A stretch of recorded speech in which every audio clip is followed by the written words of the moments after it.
Melanin Origins. Melanin Origins. Melanin Origins. Melanin Origins. Our mission is to provide quality education materials which inspire young minds to aspire for excellence while embracing their heritage at the same time. Our core values are educational empowerment, pride in Black excellence, and promoting strong families. Our motto is channeling the greatness that lies within.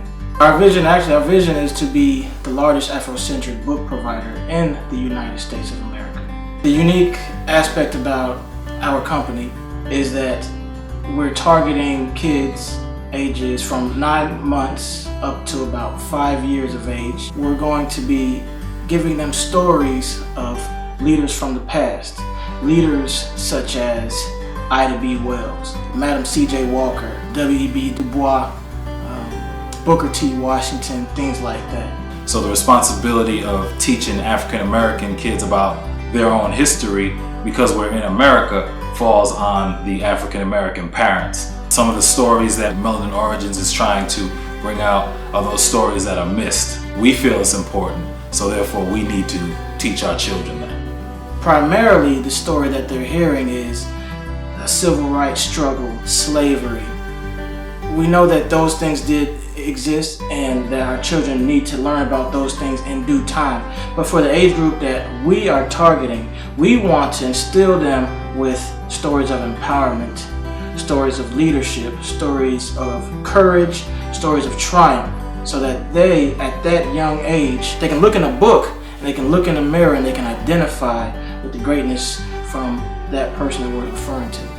So the subject is also important, not only just the reading, but what you're reading to them. They're absorbing that information, and again, they're learning even at a young age what's important to digest into their minds through reading. So you're building a good habit, and you're also teaching them the importance of the subject and the content of what they're reading and how important that is for them to take into the world. Everything we're talking about, the only way it becomes normalized, the only way it becomes a part of the collective Black consciousness is if the children are raised with it as a group. With this movement of books, they can start to give the parent themselves more knowledge, and that will encourage a dialogue between the parent and the child. The parent might be more inclined to know more about Ida B. Wells. That could encourage them to create a business, to read more. And now the child has that positive interaction with their parent, and they're learning about an outstanding person. When our kids come home, that's when you have to educate them that, for example, Black history did not start when we got here on slave ships. We've done so many extraordinary things throughout history, and we can't let anybody steal that from us. There was a point in time where Black people weren't even considered real human beings. If we told that story, it would be from a different perspective, and that's why it's important for us to be able to have control over the stories we tell about our people to our children.